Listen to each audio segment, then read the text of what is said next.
opinion, why do lots of foreign men choose the Filipinas over their own? What would your family say if you brought home a foreigner today? My family will ask, First of all, it will shock all of them. And Ay, excuse me. Excuse me, dear, sorry. Pwede ka mo ma-interview? Kahit 2 minutes lang. Nag-vlog kami. What are your names and ages? I'm Samantha and I'm 19 years old. I'm Carmel and I'm 18 years old. You look so pretty. Thank you po. Are you like best friends? Yes po. How long have you been best friends? Hello. Hello. 2017? Year 2017? 2017 from school.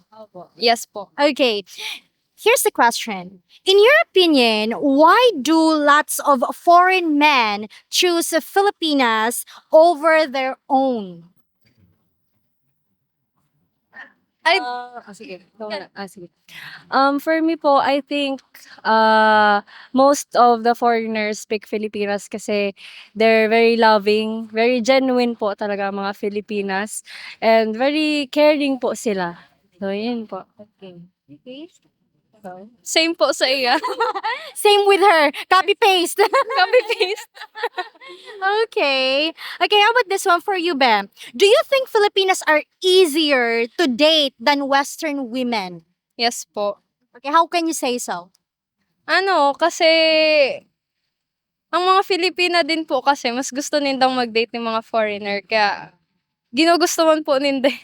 Because Filipinas also likes to date foreign men. Would you marry a foreigner who expects you to stay at home and not work? Siguro po, pwede. I would marry a foreigner, pero hindi po stay at home. Kasi ako po, very driven. I like to work. And kumaga, I have a dream po din sa future career ko po. So, yun po. Okay. She would marry a foreigner, but she won't stay at home and not work because she loves to work. She loves to do. Okay. What if he is financially stable that he could take care of you every needs that you need? Would you consider taking care of your own family or work? Yes, but probably. I will stay at home. How about you, Ben? Don't say copy paste. Oo, be. Ayun po. Yes, you would marry someone who expects you to stay at home and not work. Hindi po. Okay, now she changes. No, why? Same man po kasi sa iya, mas gusto ko po yung nagtatrabaho ako. Same po kami nagtatrabaho para same din kaming may money. Ayoko pong sa kanya, mag-depend. She doesn't want to depend on him. She wants to work the same thing with him. Like, both of them working. What if he's already retired? He doesn't have to work because he's retired already. Ako po ang magtatrabaho. What if he's rich? Magtatrabaho pa rin po. She really wants to work. Okay. This one, last one. What would your family say if you brought home a foreigner today? What would your family say? Say po, nothing. Like, hindi po ako sa family ko. Close, like ganyan. She said that they wouldn't say anything because she's not close with her family. They're not gonna be like shocked or what? No reaction? No reaction. Okay lang sa kanila. It's good for them. No reaction. It's just okay. It's good. Okay. How about you, Be? Siguro po, first thing, they will ask kung anong religion, kung anong status, ganyan, sino pong, paano nag-meet. Yun po, ganun mga usual. They're gonna ask what's his religion, how you two meet, and what's the status. What do you mean, what's the status? Siguro po, standing, ganyan. I mean, paano bang status? Parang Like his personality. personality, Oh, ganun, ayan. Personality. status, personality. So they're gonna be curious. Opo, opo, yan. Okay. Curious. Are you both like studying? Yes po. Opo. Yes. What are you doing here? It's already, what is it, 8:12.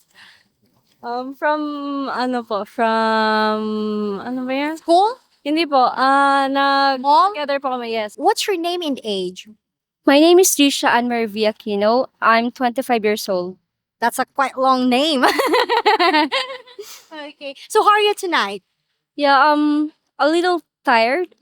Yeah. From work? Yes, from work po. You're a sales lady.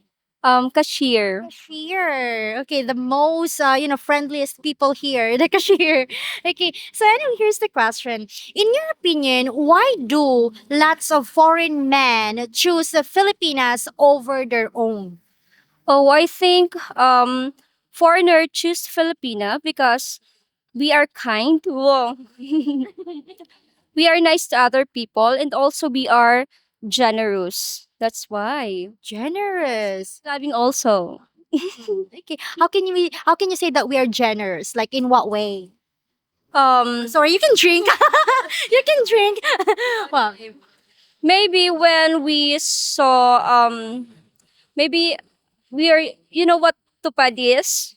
Yes. oh, the from the government. Yes, Like, like cleaning everywhere and also we're helping people.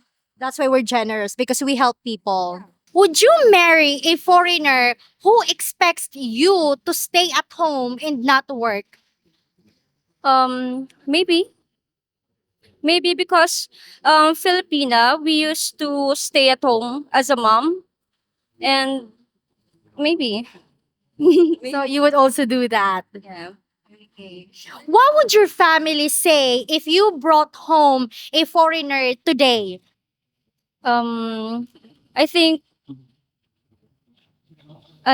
magiging masaya sila. They're gonna be happy. Why? Why do you think they're gonna be happy? I don't know because it's foreigner. Why? Why? What's the difference? Um anong English yung garong medyo ignorance when it comes to foreign people. Oh, Filipinos or your family, they're like ignorance when it comes to foreign people.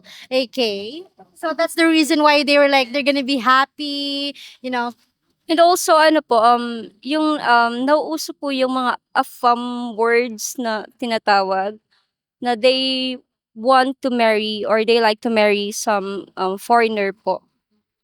It's getting popular here in the Philippines, the word afam, and then Filipinas who want to. She's how do you say that in English? Like, well, she has so many things in her hands. What's your name and age? Hi, my name is Gia and I'm 19 years old. Gia, here's the question. In your opinion, why do lots of foreign men choose Filipinas over their own? I think they choose Filipinas because they're Filipinas more care about foreign men's and they are they are giving a lot of time to care foreign men, but I'm not saying that foreign women is not caring about them, but iba pa rin mag-alaga ang Filipina. Okay, the Filipinas, they take care, differently. They take care the love of their life differently. Okay, would you marry a foreigner who expects you to stay at home and not work? Maybe. But I prefer I'm working not also staying at home. I don't prefer. But if he is stable, like financially stable, who could take care of you, would you really consider like 100%? No need to think of working. Yes. What would your family say if you brought home a foreigner today? They will say my family will ask how I meet him and if I'm sure about him like that because it's about different Culture. yes different culture and different um what do you call this? Lahi, ganon. Lahi. Oh, A foreigner, different. Okay, foreigner. yes, and they will give me an advice if I'm sure about him. What's your name and age po? Judy Ann, 26. It's okay. How are you tonight? Uh, I'm good, but I'm in a hurry. You're not. Okay, well, here's the question. In your opinion, why do lots of foreign men choose Filipinas over their own? Because of the attitude of the Filipina, the courtesy, and Filipinas are good. That's why. Would you marry a foreigner who expects you to stay at home and not work? No, it's a big no. Why? May we know why? Because I love working. That's why. And as of now, I'm a breadwinner for my family, and I'm supporting my siblings. What if you're settled already? Okay, you helped your family already, they're good. And then your partner, your foreigner partner is, he could financially, like take care of you. And then he wants you to like just stay at home, take care of the family, not work. Would you do that? Like, let's say in the future, I don't know. I don't think so. you really love to work. Yes. Okay. For the last one, what would your family say if you brought home a foreigner today? First of all, it will shock all of them. And they will used to, why foreigner? There's a lot of Filipino friends and boyfriend before. Does it mean they don't like foreigner? What? In my family, they don't like, but when I enter in Naga, I know a lot of foreigner here, especially in Biscas. They are good, but I don't think so. Okay. If you don't mind, why do you think your family doesn't want foreigner? Maybe they know on online some of the Filipinas were in a relationship with foreigner. They go on abroad. That's why. Oh, so they don't want you to leave the to leave the country. Okay, so that's why. Reason. Well, anyway, thank you so much. Really appreciate your time. Thank you. Hopefully, we earn your subscription. And also, if you like our content, please consider becoming a member for exclusive videos. Thank you so much for watching and take care, everyone. Bye bye. Beautiful reflection